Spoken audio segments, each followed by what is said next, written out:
Cita. Padre amado, Padre celestial, te damos gracias, Señor, en este día por permitirnos reunirnos a estudiar tu palabra, a estudiar, Señor, cómo tú eres, tus atributos, Señor. Es importante este tema, queremos conocerte en profundidad, queremos conocerte íntimamente, Señor.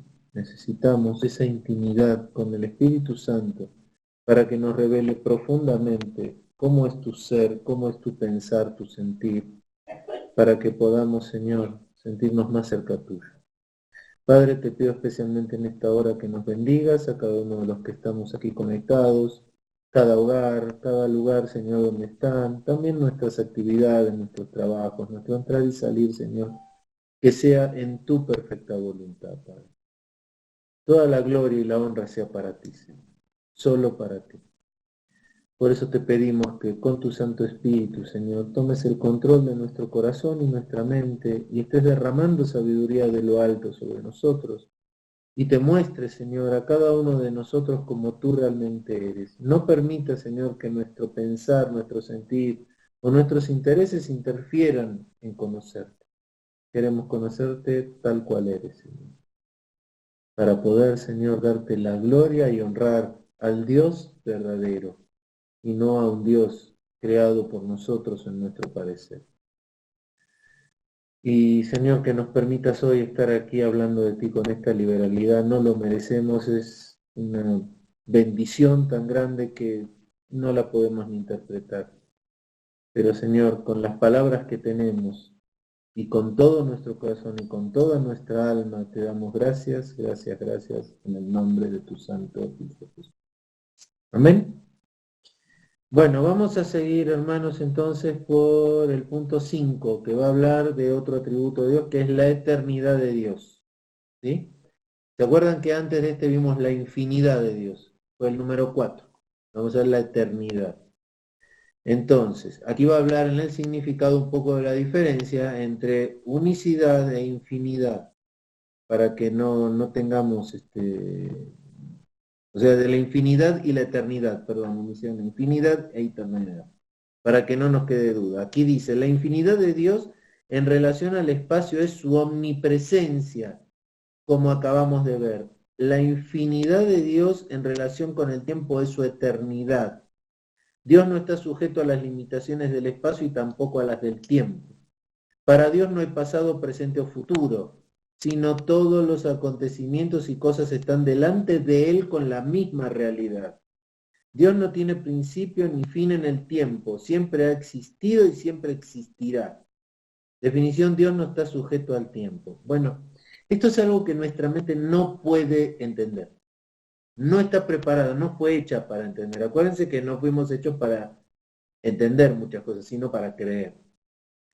¿Cómo entender que Dios es un ser tan infinito, tan eterno, que ve todo el tiempo en uno? Él nos está viendo en este momento como fuimos, como somos, como vamos a ser y como vamos a estar con Él allí en su reino. Todo en un mismo momento, todo en un mismo lugar, sin separación de tiempo y espacio. ¿Sí?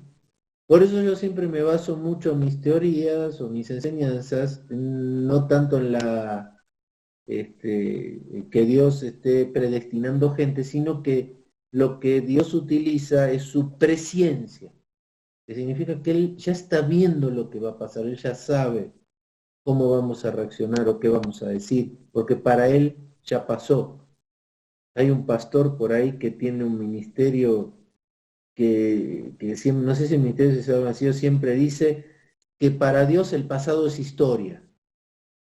¿Sí? O sea, el futuro es historia, dice, ¿no? O sea, una cosa así. Y así es como Dios ve todo, todo junto. No lo podemos entender, no lo podemos entender, por eso es uno de los atributos incomunicables de Dios. Pero no sé qué vayas a hacer mañana, pero para Dios ya pasó. Y no sé qué hiciste ayer, pero Dios lo está viendo como lo que vas a hacer mañana en el mismo momento. Qué difícil es entender esto. Vamos a ver un poquito las referencias bíblicas. La primera referencia es el Salmo 92.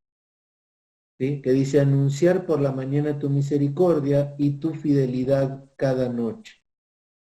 Salmo 102 lo suplementa y dice, mas tú, Jehová, permanecerás para siempre, y tu memoria de generación en generación desde el principio. Tú fundaste la tierra y los cielos, son la obra de tus manos. Ellos perecerán, mas tú permanecerás. Y todos ellos como una vestidura se envejecerán, como un vestido los madurarás y serán mudados, pero tú eres el mismo y tus años no se acabarán. Segunda de Pedro 3:8, mas, oh amados, no ignores esto, que para el Señor un día es como 1000 años y 1000 años como un día.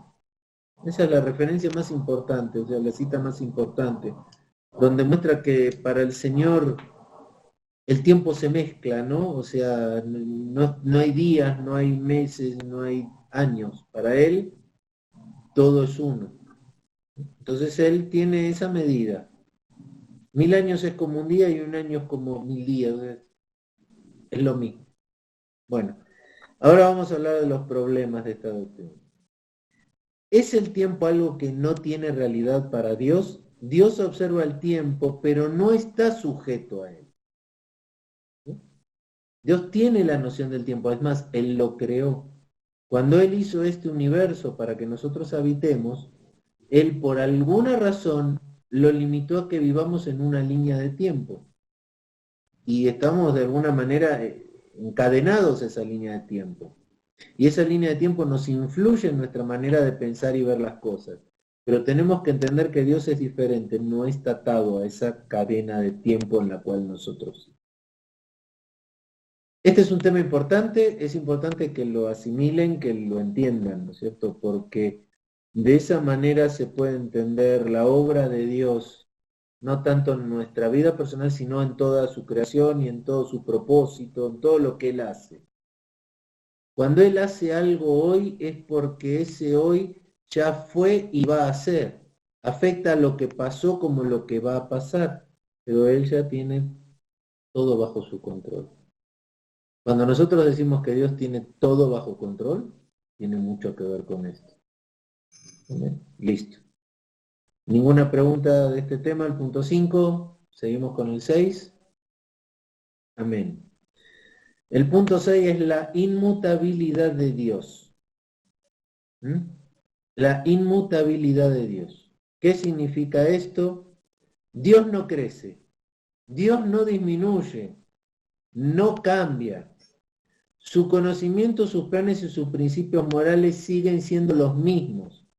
Como ser absolutamente perfecto, la posibilidad de un cambio queda totalmente excluido. No puede entrar en nuestra mente. Venga quien venga a decirnos que hay cambios en Dios, que la Biblia está pasada de moda, todo ese tipo de doctrinas son una herejía, son heréticas. Y Dios lo que nos pide es que a esas cosas heréticas ni siquiera le prestemos atención, no le prestemos el oído, no les demos de nuestro tiempo. Dice, definición, Dios no está sujeto a ningún cambio, ni de su ser, ni de sus atributos, ni de sus planes, ni de sus promesas. No hay variación en él, no hay cambio, es inmutable Dios. ¿Amén?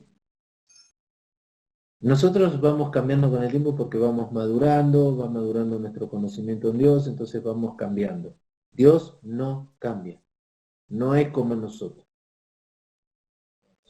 Referencias bíblicas. Éxodo 3:14 dice, y respondió Dios a Moisés, yo soy el que soy.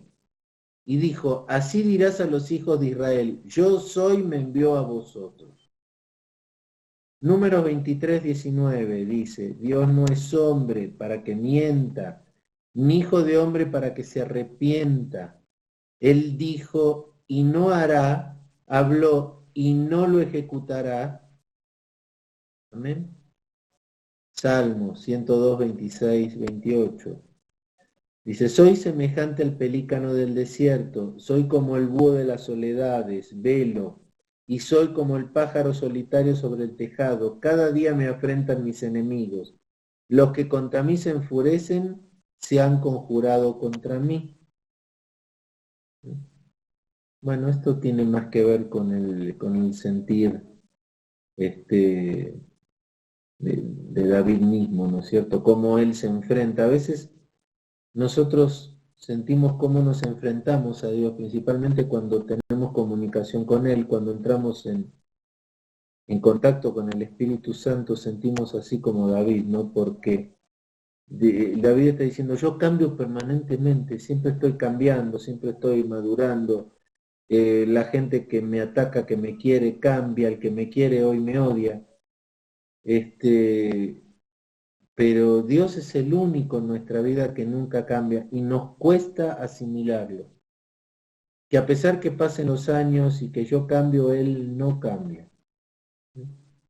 No entra muy bien en nuestra cabecita. Isaías 41:4. ¿Quién hizo y realizó esto? ¿Quién llama a las generaciones desde el principio? Yo Jehová, el primero, y yo mismo con los postreros. O sea, Jehová, el mismo.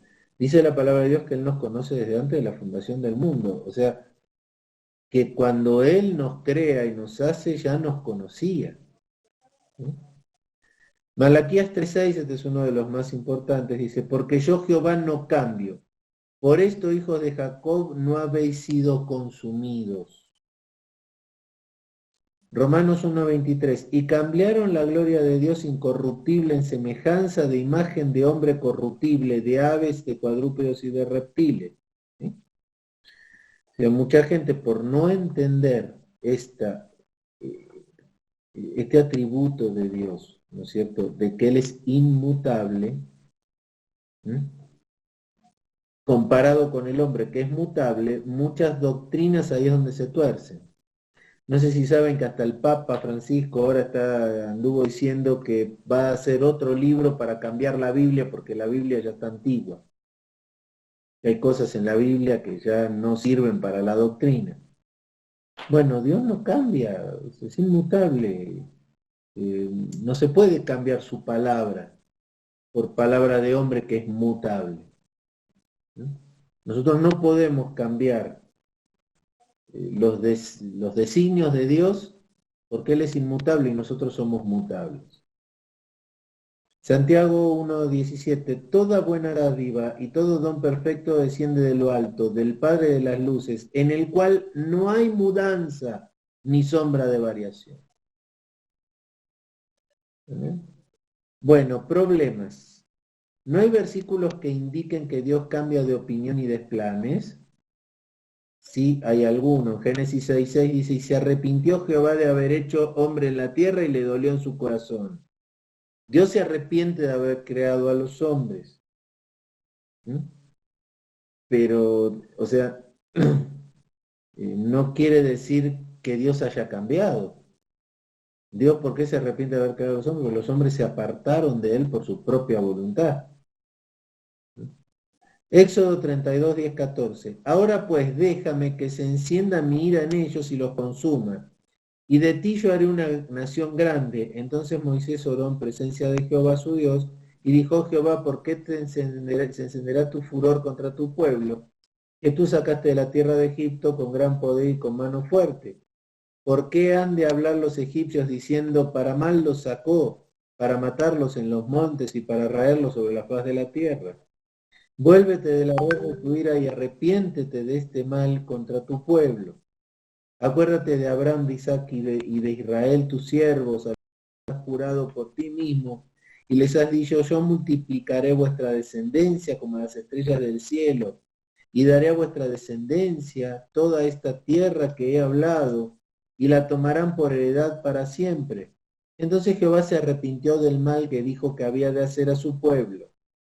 Dios quiere destruir al pueblo de Israel, pero luego se deja convencer por Moisés para perdonarles. ¿Mm? Miren, en estos casos donde interviene el ser humano con el libre albedrío puede enfrentar a Dios y cambiar los planes de Dios. Ahora la pregunta es, ¿Dios no sabía que Moisés lo iba a enfrentar? ¿Dios no sabía que iba a cambiar de opinión?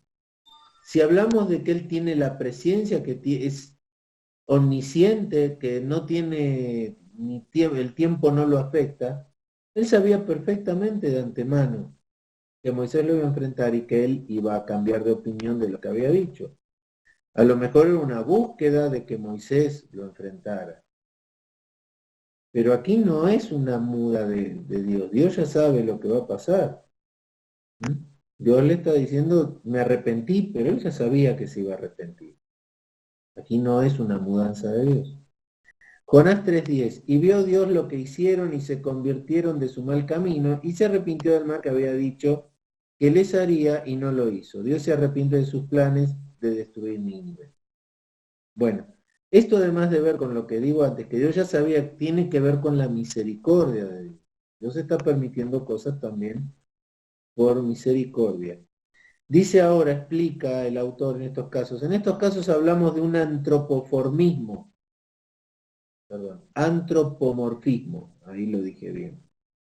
El antropomorfismo viene de antropos hombre y more forma. Es la atribución de características y cualidades humanas a los animales de otras especies, a objetos o fenómenos naturales. Es un modo de expresión que hace concesiones a las limitaciones humanas.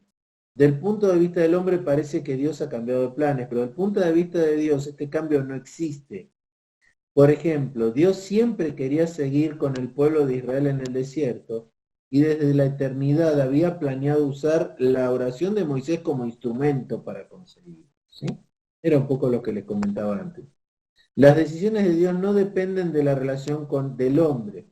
Si esto fuera así, Dios aprendería cosas a base de nuestros datos y esto es imposible en un ser perfecto. Hay que cuidarse también de otro error. El hecho de que Dios es inmutable no significa que Él es inactivo. Dios es constantemente activo. No hay contradicción entre sus actividades y su inmutabilidad. Luego que terminemos todo este estudio se van a dar cuenta que no hay contradicción alguna entre ninguno de los atributos de Dios. Dios siempre es una unidad entre todos sus atributos. Por eso hay que tener cuidado, conocerlo bien y cómo pedirle también, porque su misericordia también está limitada, esto lo dije varias veces, está limitado por su justicia. ¿Él quiere ser misericordia? Sí, obvio, es uno de sus principales atributos. Pero sería justo que él hiciera, si no es justo para Dios, no puede hacer uso de su misericordia. Tiene que hacer algo para entonces poder derramar su misericordia, como lo hizo con el Señor Jesucristo, mandándolo a pagar el precio por nosotros, para que entonces pudiera extender su misericordia sobre nosotros y darnos ese regalo tan grande que es la vida eterna. Para eso había que pagar el precio por la justicia. Y Dios pagó ese precio con su propio Hijo. Amén. Hasta aquí estamos bien, no veo preguntas. Seguimos entonces con el número 7. La omnipresencia de Dios. Significado: la omnipresencia de Dios o su inmensidad tiene que ver con su infinidad en relación con el espacio. Las dos palabras omnipresencia e inmensidad son sinónimos con una notable excepción. Inmensidad pone el énfasis sobre el hecho de que Dios no está limitado por el espacio, mientras que su omnipresencia resalta el hecho de que Él está presente en cualquier lugar con total plenitud de su ser divino. Dios está en todos lados, en todo momento, en su plenitud, con todos sus atributos y con toda su personalidad íntegra en ese lugar. ¿Ok? Acuérdense que decíamos, el diablo no es omnipresente, acuérdense de eso. Él tiene que andar desplazándose muy rápido, va, pero de un lado a otro. Por eso tiene muchos demonios que lo asisten. En indagar las cosas que él no puede ver todo el tiempo, porque no puede estar en dos lugares al mismo tiempo. Amén. Definición: Dios no está limitado por el espacio. Al mismo tiempo está presente en cualquier lugar con la totalidad de su ser. ¿Se entiende esto? Acuérdense que estamos viendo los atributos incomunicables. Significa los que no podemos entender en su plenitud con nuestra mente. Tenganlo presente. Esto tal vez no se pueda entender, digerir totalmente, pero ahí es donde tiene que entrar la parte de la fe. O sea, imagínense, Dios está conmigo aquí en este momento, está con Raimundo, está con Vic, está con René, está con todos, en el mismo tiempo con la plenitud y totalidad de sus dones y de sus atributos. ¿Amén? Sí, es difícil de entender. Referencias bíblicas. Isaías 66:1 dice, Jehová dijo así, el cielo es mi trono y la tierra estrado de mis pies. ¿Dónde está la casa que me habéis de edificar y dónde el lugar de mi reposo? O sea, está en todos lados. Si estoy en todos lados, ¿cómo puede ser que me edifiquen una casa? ¿No es cierto? Dios en su misericordia, cuando le hicieron el templo y Salomón oró, entró y se quedó en su presencia allí. Pero mientras estaba ahí, estaba en todos lados al mismo tiempo. Hechos 7, 48-49. Si bien el Altísimo no habita en templo hecho de manos, como dice el profeta, el cielo es mi trono y la tierra estrado mis pies, ¿qué casa me edificaréis? Dice el Señor, ¿o cuál es el lugar de mi reposo? Es una cita directa de Hechos hacia Isaías 66:1. Salmo 139, 7, 10. Dice, ¿a dónde me iré de tu espíritu? ¿Y a dónde huiré de tu presencia? Si subiera a los cielos, allí estás tú. Y si en el Seol hiciere mi estrado, he aquí, allí tú estás. Si tomare las alas del alba y habitar en el extremo del mar, aún allí me guiará tu mano y me asistirá tu diestra. Me asirá tu diestra. Esto es uno de los más claros. David había entendido muy bien esta parte de la omnipresencia de Dios, ¿no es cierto? Él mismo decía, ¿dónde me puedo ir a esconder? ¿A dónde nos podemos esconder de Dios? Jonás lo intentó y así le fue. Jonás intentó huir de Dios. Y ahora que estamos en la era espacial, no piensen que ni yendo de colonos a Marte podemos huir de su presencia, ¿eh? Él está ahí también con todos su ser, con todos sus atributos y con todos sus dones. Amén. Jeremías 23, 24. Soy yo Dios de cerca solamente, dice Jehová, y no Dios desde muy lejos. ¿Se ocultará alguno, dice Jehová, en escondrijos que yo no lo vea? ¿No lleno yo, dice Jehová, el cielo y la tierra? Ese es muy claro, ¿no? Hechos 17, 27, 28. Para que busquen a Dios, si en alguna manera palpando puedan hallarle, aunque ciertamente no está lejos de cada uno de nosotros, porque en Él vivimos y nos movemos y somos, como algunos de vuestros propios poetas también han dicho, porque linaje suyo somos. Fíjense, en Él vivimos y nos movemos y somos. Es inentendible, razonándolo no se puede entender. La única manera es creyéndolo. Problemas. Hay que evitar el error del panteísmo. A ver, saben que el panteísmo enseña que todo es Dios, que el ser de Dios es la esencia de todas las cosas y que por lo tanto todas las cosas forman parte del ser de Dios. La Biblia marca una clara diferencia entre el creador y su creación. Cuidado con eso. El panteísmo predica que todo es Dios. Algunos versículos parecen contradecir la doctrina de la omnipresencia de Dios. Por ejemplo, Génesis 11:5. Descendió Jehová para ver la ciudad y la torre que edificaban los hijos de los hombres. Dios tiene que bajar del cielo para ver la torre. Aquí tenemos una de las frecuentes teofanías del Antiguo Testamento. Es Dios en la segunda persona de la Trinidad que baja a la tierra. El enfoque aquí es poner en ridículo el proyecto de los hombres, de construir una torre que llegue hasta el cielo. Como respuesta, Dios tiene que bajar para verlo. Esa es la manera correcta de interpretarlo. Génesis 18:21. Descenderé ahora y veré si han consumado su obra según el clamor que ha venido hasta mí y si no lo sabré. Es un texto parecido. La segunda persona de la Trinidad baja para judicialmente inspeccionar el lugar y pronunciar la sentencia. En el Antiguo Testamento tenemos ciertos lugares en los cuales Dios habita de una manera especial, templo, tabernáculo, etc. Esto significa que el hombre vive o experimenta la presencia de Dios en aquellos lugares de una manera especial, pero no que Dios esté allí de una forma más real presente que en otros lugares. ¿Ya? Dios lo que hace es revelarse en lugares especialmente. ¿Sí? Ahí se revela de una manera especial. Pero eso no quiere decir que Dios esté ahí. Si yo ahora en este momento recibo una revelación de Dios aquí donde estoy sentado, no significa que Dios esté solo aquí. Dios está aquí, pero también está en todos los demás lugares. Amén. Bueno, aquí entonces vamos a terminar la omnipresencia de Dios, ¿sí? Y vamos a entrar en la omnisciencia. ¿Se dan cuenta que los atributos que más mencionamos están en la división de irreconocibles? De los más difíciles de conocer. Entonces muchas veces cuando hablamos de estos atributos de Dios sin entenderlos en su totalidad, podemos caer en el error de tomar el nombre de Dios en vano. Cuidado. Ya tenemos que cambiar nuestra manera de hablar, no tenemos que hablar con esa liberalidad de los atributos de Dios que en realidad no podemos llegar a interpretar.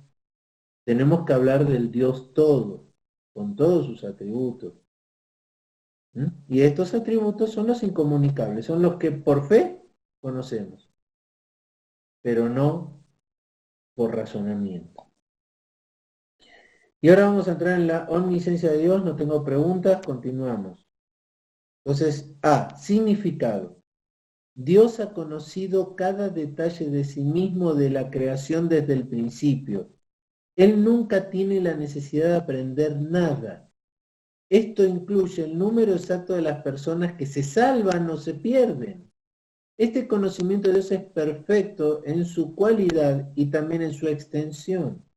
Dios conoce todas las cosas y sabe exactamente cómo realmente están ocurriendo. Él conoce la esencia de todas las cosas. Él no observa, como el hombre, las cosas solamente por su apariencia. Dios sabe todo lo que es posible y lo que realmente ocurre.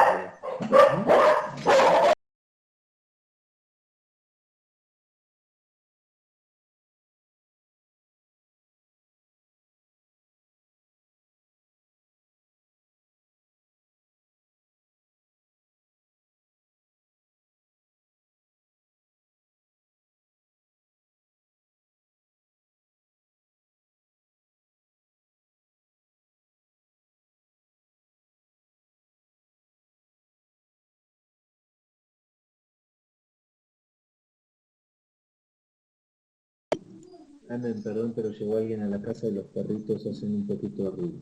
Continuamos. Dios conoce todas las cosas posibles y reales. Referencias bíblicas. 1 Samuel 2:3. No multipliquéis palabras de grandeza y altanería, cesen las palabras arrogantes de vuestra boca, porque el Dios de todo saber es Jehová y a él toca el pesar las acciones. Qué chiquitos somos delante de esto, ¿no? Y cuánto erramos cada día. Con Dios está la sabiduría y el poder, suyo es el consejo y la inteligencia. Salmo 94:9. El que hizo el oído no oirá, el que formó el ojo no verá. Salmo 147:4. Él cuenta el número de las estrellas, a todas ellas las llama por sus nombres. Isaías 29:15. Ay de los que se esconden de Jehová encubriendo el consejo y sus obras están en tinieblas y dicen ¿quién nos ve y quién nos conoce? Isaías 40:27-28. ¿Por qué dices, oh Jacob, y hablas tú, Israel? Mi camino está escondido de Jehová y de mí Dios pasó mi juicio. ¿No has sabido, no has oído que el Dios eterno es Jehová, el cual creó los confines de la tierra? No desfallece ni se fatiga con cansancio, y su entendimiento no hay quien lo alcance. ¿No? Yo me quedaría con esa frase, y su entendimiento no hay quien lo alcance, no se puede. Mateo 11:21, ay de ti Corazina y de ti Betsaida, porque si en Tiro y en Sidón se hubieran hecho los milagros que han sido hechos en vosotras, tiempo a que se hubieran arrepentido en silicio y ceniza. Problemas. ¿Se refiere su omnisciencia también a las decisiones libres de cada ser humano? Dios ha ordenado y decretado todas las cosas, incluyendo sus causas y sus condiciones, por el orden exacto en el cual se van a desarrollar. En el pleno sentido de la palabra no hay total libertad humana, porque todas vuestras decisiones son decisiones que obedecen a ciertas reglas y principios que a su vez están condicionados por los decretos soberanos de Dios. O sea, Dios está en todo, ya lo vimos antes, y además Él sabe todo, y además Él, por ende, sabe lo que vamos a hacer, y no hay una manera de escapar de Él o engañarlo, o pensar que nuestra libertad llega a poder hacer algo que Él no sepa, o a poder escondernos de Él, como Jonás. No se puede. Bueno, ahora vamos a entrar a la 9, la omnipotencia. No sé, no veo ninguna pregunta del punto 8. Si estamos bien con el punto 8, pasamos al punto 9, que es la omnipotencia de Dios. Significado. El poder de Dios no está limitado de ningún modo. Dios potencialmente puede hacer todo lo que quiera. Salmo 115:3 dice, nuestro Dios está en los cielos, todo lo que quiso ha hecho. Y por lo tanto, todo lo que se ha propuesto hacer. Pero Él no hace todo lo que puede. La idea de omnipotencia de Dios se expresa en el nombre de El Shaddai, que significa el Todopoderoso. O sea, Él hace lo que quiere, no hay manera de que Él no, de impedirlo. O sea, lo que sí tenemos que saber es que la Biblia dice que todo lo que pase nos ayuda para bien. O sea, porque Dios nos ama y piensa bien de nosotros. No como al hombre que se aparta de Dios y piensa mal de Dios. Él siempre piensa bien de nosotros y siempre quiere hacernos el bien. Referencias bíblicas. Estos versículos hablan del hecho de que Dios puede ser más de lo que realmente hace. ¿Ustedes pueden creer que Dios tendría la capacidad de hacer más de lo que hace? Seguramente sí, pero hay una característica también en Dios. Él siempre usa solo la fuerza exacta, justa y necesaria para lograr su propósito. ¿Amén? Siempre la justa, la necesaria. Dice, Jeremías 32:27, he aquí yo soy Jehová, Dios de toda carne, ¿habrá algo que sea difícil para mí? ¿Ustedes creen que hay algo en su omnipotencia que le sea difícil? ¿Que tenga que desgastarse mucho para lograrlo? Estamos hablando del Dios que dijo, hágase la luz, y la luz se hizo en este universo, ¿no? Mateo 3:9, y no penséis decir dentro de vosotros mismos, Abraham tenemos por padre, porque yo digo que Dios puede levantar hijos a Abraham aún de estas piedras. ¿No?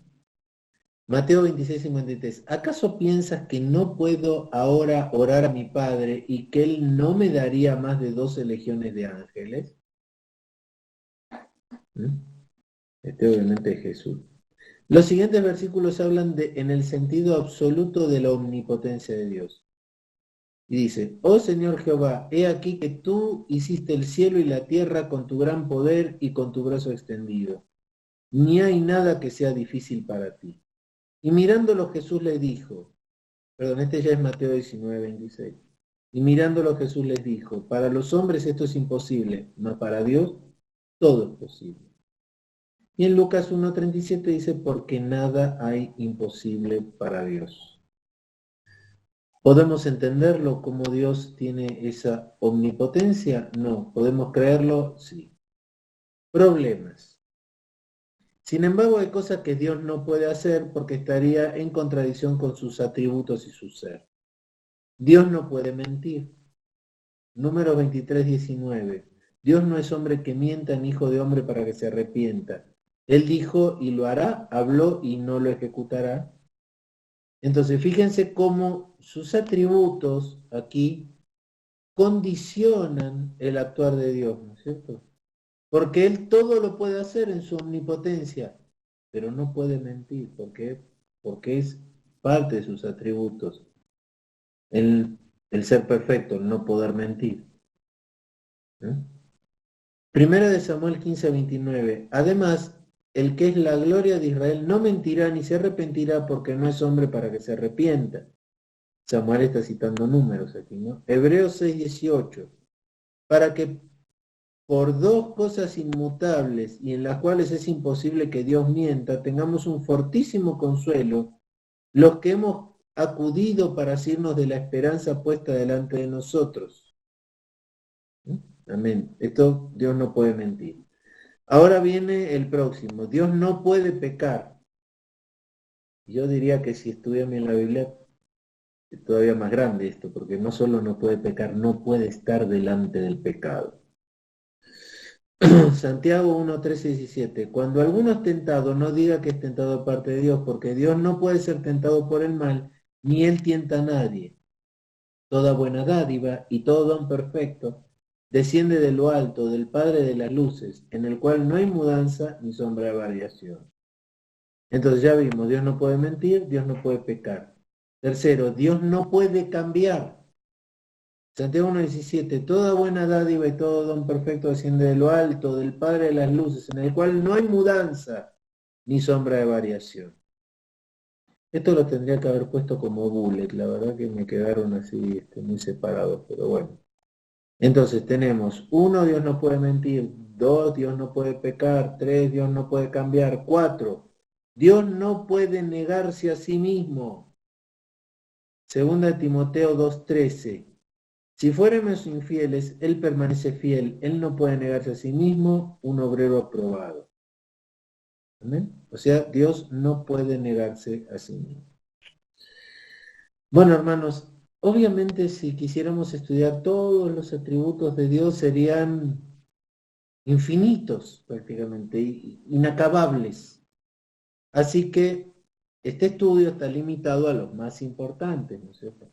Si ustedes tomaran estudios más profundos de teología, hay más atributos. Pero con esto ya podemos tener un cuadro importante y entender mucho mejor los atributos que Dios no puede comunicarnos por nuestra limitación del razonamiento humano. ¿Sí se entiende? ¿Sí está bien? Porque ahora ya vamos a seguir con los atributos comunicables, que son aquellos que Dios nos puede comunicar, nos puede revelar, y que nosotros sí podemos, con nuestro alcance del razonamiento humano, entender. ¿Amén? ¿Vamos bien? ¿Todos están en línea? Amén. Los atributos comunicables siguen ahora. El primero es la santidad. Este atributo no solo tenemos que conocerlo, tenemos que entenderlo, porque Dios nos manda en su palabra, sed santos porque yo soy santo. ¿Y cómo yo puedo aspirar a la santidad y buscar la santidad si no entiendo cómo es el santo? ¿Qué significa ser santo? Tener santidad. Significado. La palabra hebrea para santo es kadash, que viene de la palabra kad, que significa cortar o separar. La misma idea está detrás de la palabra griega agiaso o agios. Incluso del significado lingüístico se puede ya desprender que el significado de esta palabra no es en primer lugar una virtud moral o una cualidad religiosa. Su significado principal se refiere a una relación o posición. el ser totalmente distinto. O sea, ¿qué significa para mí la santidad? Viene de cortar, de separar. O sea, cuando yo soy santo, ya vemos los atributos incomunicables. Uno de los atributos incomunicables es que Dios no puede pecar, no puede estar delante del pecado. O sea, Él vive separado del mal y del pecado. Y cuando habla de que nosotros tenemos que ser santos, utiliza el mismo sentido, o sea, cortar o separar. O sea que debemos vivir cortados o separados del mundo. ¿Mm? ¿Cuándo nos santificamos? Cuando nos unimos a Él y nos apartamos del mundo. ¿Cuándo pecamos? Cuando nos juntamos con el mundo y nos apartamos de Dios. ¿Mm? O sea, entiendan eso, santidad es separar. O sea, yo soy santo cuando me separo del mundo y me acerco a Dios. Y soy mundano cuando me junto al mundo y me aparto de Dios. Referencias bíblicas. En cuanto al atributo de Dios de ser totalmente distinto y separado de nosotros, hay numerosos pasajes que lo demuestran. ¿Mm? Éxodo 15:11.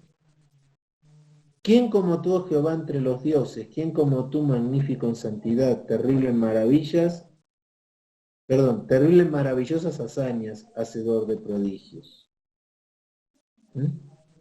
O sea, magnífico en santidad, o sea, apartado de todas cosas malas y hace maravillas y prodigios que obviamente no vienen del lado, no vienen de mal, no tienen mal, él está separado del mal. Es importante que entendamos nosotros esto de santidad para nuestra propia vida diaria, ¿eh?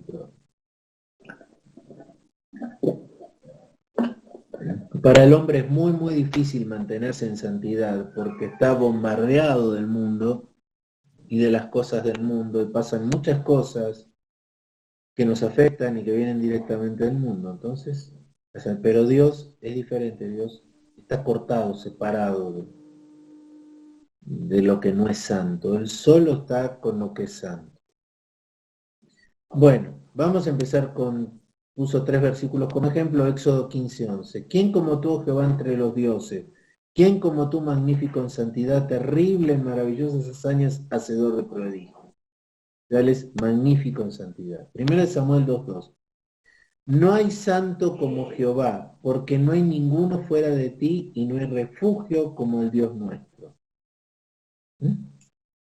Isaías 57:15 dice, porque así dijo el alto y sublime, el que habita la eternidad y cuyo nombre es el Santo, yo habito en la altura y la santidad, y con el quebrantado y humilde de espíritu, para hacer vivir el espíritu de los humildes y para vivificar el corazón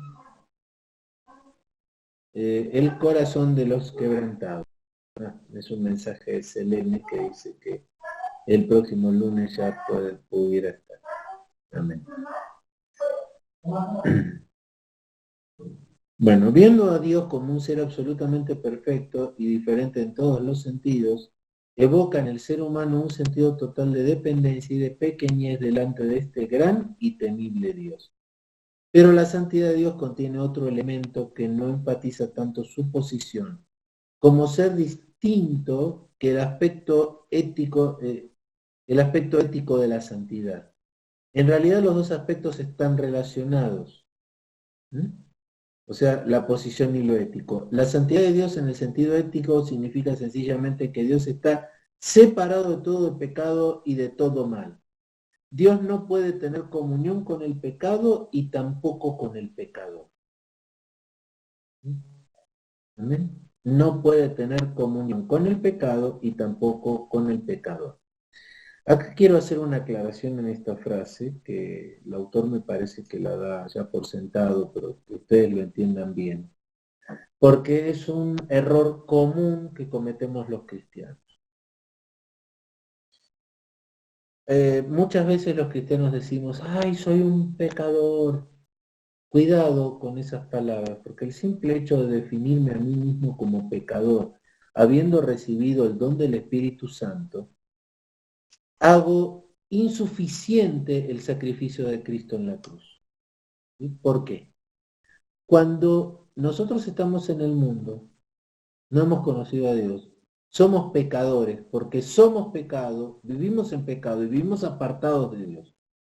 Entonces, un pecador, alguien que no conoció a Dios, no fue santificado con el Espíritu Santo, entonces no puede pecar, es pecado.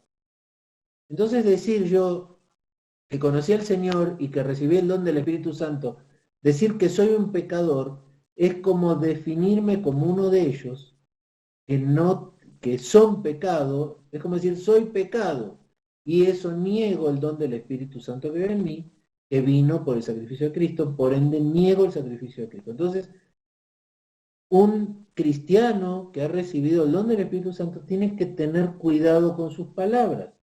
No puede definirse o creerse un pecador, porque ha sido limpiado y santificado con el don del Espíritu Santo. Pero ahora, entiendan esto, yo cristiano recibí el don del Espíritu Santo, fue santificado, ahora sí puedo pecar. Ahora tengo la atribución o el don de poder pecar. Porque ya no soy pecado, fui limpiado. La palabra dice, el Señor me santificó con su Espíritu Santo, me unió a Él. Entonces ahora que fui santificado, ahora puedo pecar.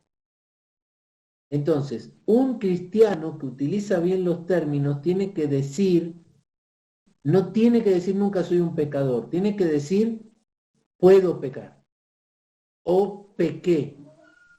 ¿Ok? Eso sí tenemos la atribución de hacerlo. Y ahí tenemos que arrepentirnos para volver atrás ese pecado, que Dios nos lave con su sangre preciosa y eche atrás la memoria de nuestra falta. El problema que hay con esto es que si bien Dios nos perdona cuando nos arrepentimos y se olvida de lo que hicimos, las consecuencias de nuestros pecados quedan. Dios no puede borrar las consecuencias de nuestros pecados. Acuérdense cuando pecó David con Betsabé, que Dios hizo su obra purificadora matando al niño, haciendo sus cosas, para restaurar a David en su presencia, pero David tuvo que pagar el precio durante toda su vida del pecado cometido. Fíjense cómo terminó el final de sus días David y cómo, por ejemplo, terminó el final de sus días un José, que los dos son tipos de Jesús, pero José nunca pecó.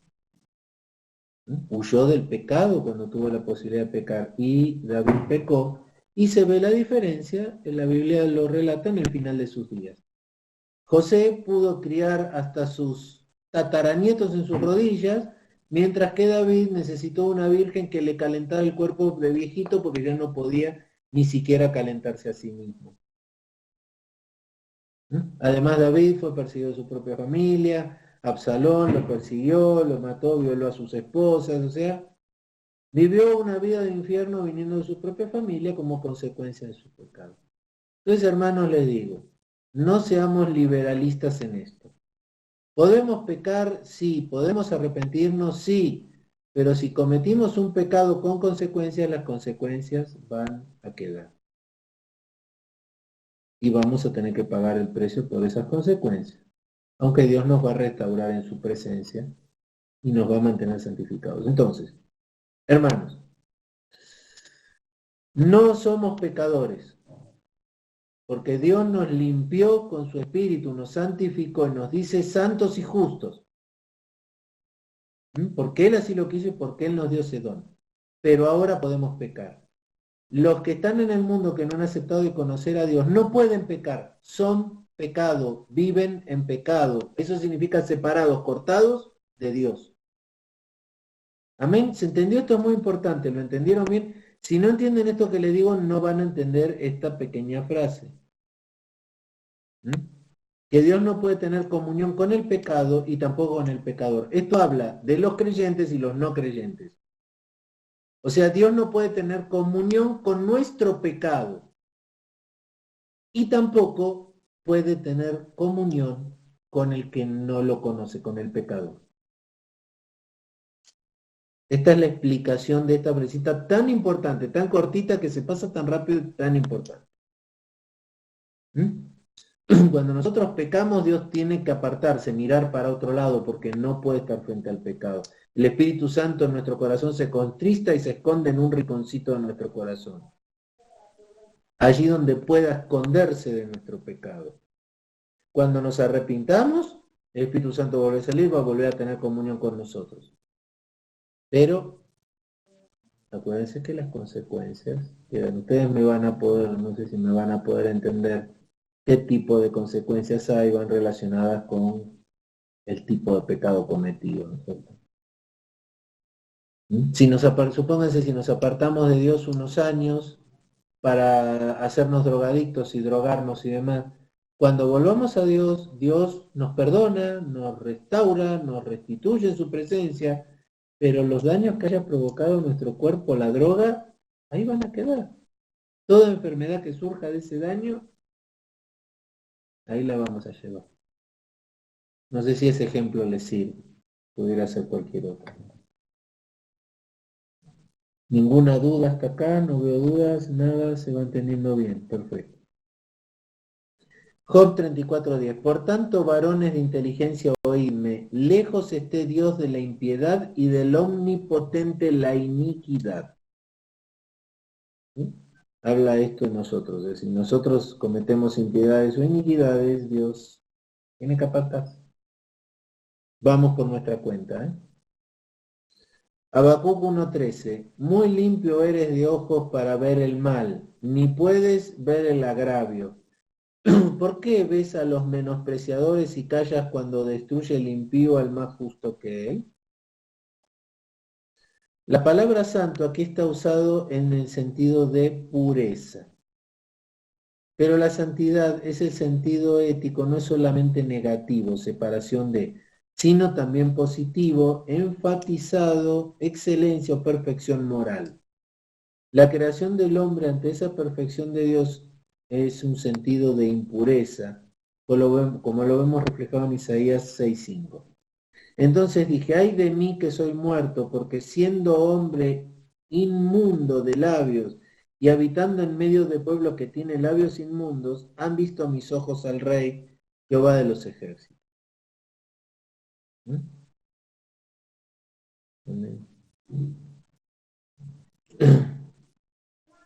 Sigue el texto, la santidad de Dios es revelada en la ley dada a Israel.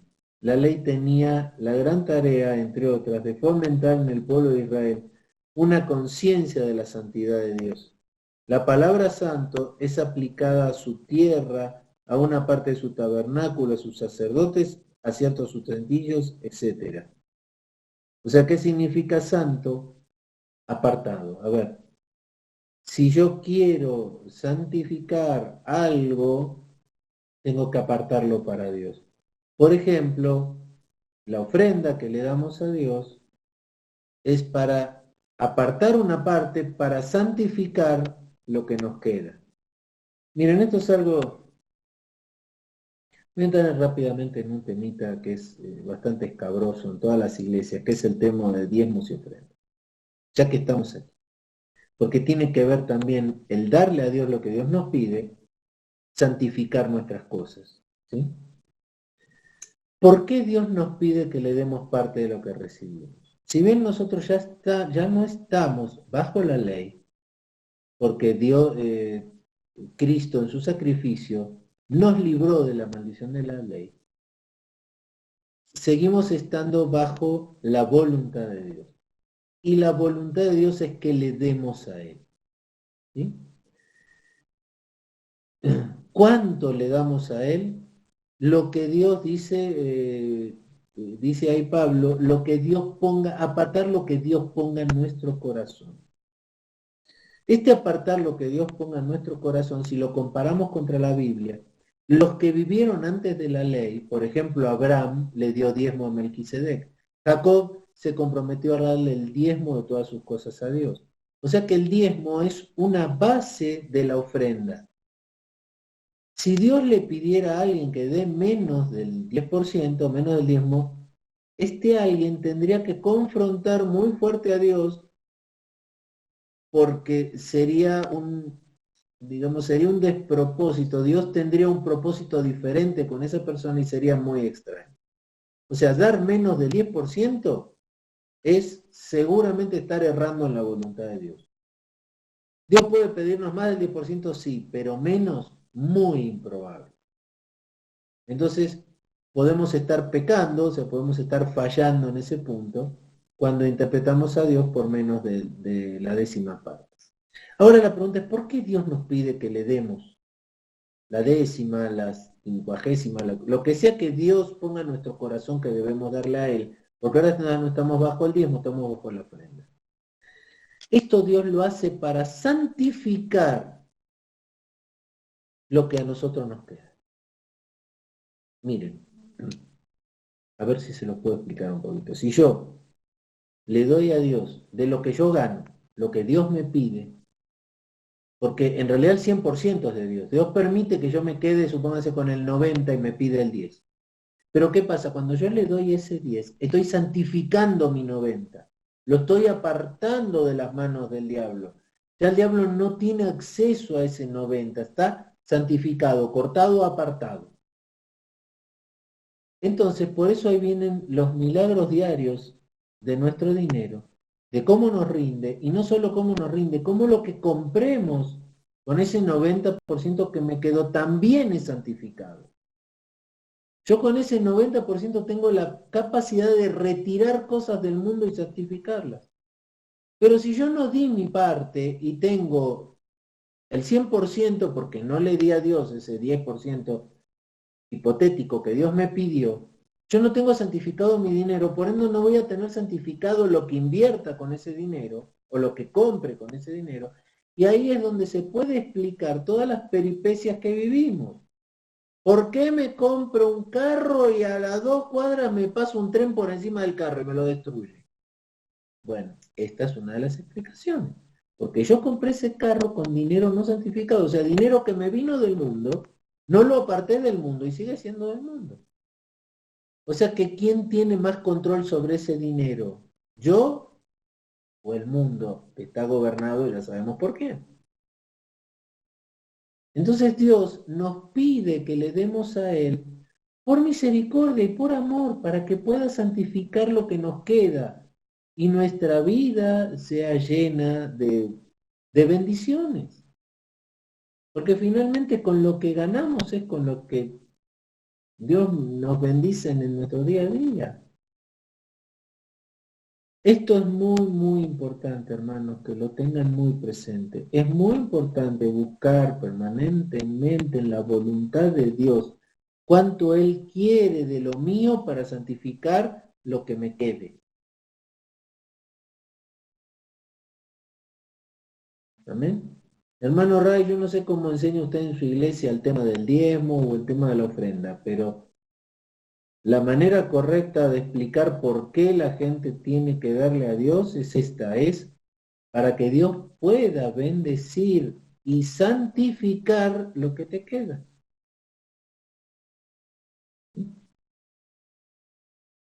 Hay mucha gente, yo he conocido casos, principalmente en Argentina, en esos países donde puede pasar cualquier cosa, que te limpian las cuentas bancarias. Si tu dinero está santificado, Dios lo cuida y Dios te avisa que algo va a pasar y que saques el dinero. ¿Por qué? Porque está santificado. En cambio, si ese dinero no le diste a Dios, híjole, te pasa la langosta y te deja sin nada, ¿eh? Te deja sin nada. Dios te lo cuida. A ver, hay una preguntita, perdón. Sí le doy. Ah, sí, hermano. Ok. Exacto. Muy bien lo que dice Ray. No hay exceso tanto en el dar como en el no dar. ¿Mm? Y sí, los excesos obviamente son malos. La santificación de lo que yo tengo es dar justo lo que Dios me pide. ¿Mm? Si doy menos o si doy más, el problema es que si doy menos, lo doy por avaricia. Y si doy más, lo doy por orgullo. Entonces, de cualquiera de las dos maneras, Dios no puede santificar lo que me queda. Tengo que dar justo.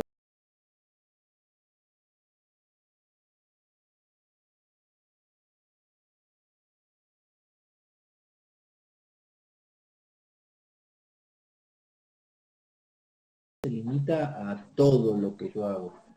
Porque a veces Dios me puede mandar a bendecir a alguien con una despensa. Si esa despensa me pide Dios que se la dé, Dios va a bendecir tanto al que la reciba como al que la da, santificando todas las cosas.